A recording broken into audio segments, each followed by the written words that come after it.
do I mean by the keto trap? These are the sorts of conversations I have in my Undoctored book. Undoctored, Why Healthcare Has Failed You and How You Can Become Smarter Than Your Doctor. Well, I'm a supporter of becoming ketotic, of having physiological ketosis. It's a wonderful way to accelerate weight loss, reverse phenomena like insulin resistance and fatty liver, help diabetics become non-diabetic, type 2 diabetics, and lots of other conditions can reverse very rapidly on a ketogenic lifestyle. You also feel better. You have greater clarity and focus, mental focus.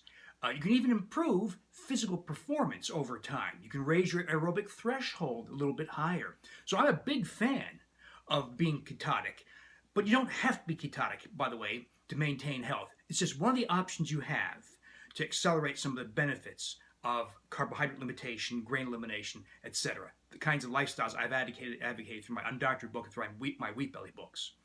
But the one pitfall that most people do not understand when they follow these keto type diets is that you must cultivate bowel flora. See, when you go ketogenic, you've eliminated carbohydrates, essential complete elimination. But prebiotic fibers that nourish bowel flora only come in carbohydrate foods.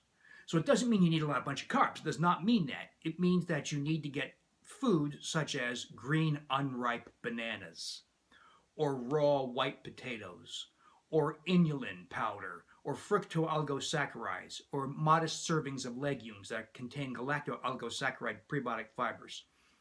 Because this is how you cultivate bowel. If you do not cultivate bowel flora, bad things will happen over a long period. It may take a year or 2 or 3, but it starts with constipation, a drop in HDL cholesterol, a rise in triglycerides, a rise in blood sugar, a rise in insulin and insulin resistance, weight gain, visceral fat weight gain, and an increased risk for diverticular disease, like diverticulitis, and colon cancer. So this is not a small matter. This is a big deal. So you should not be ketotic without efforts to control or to cultivate healthy bowel flora.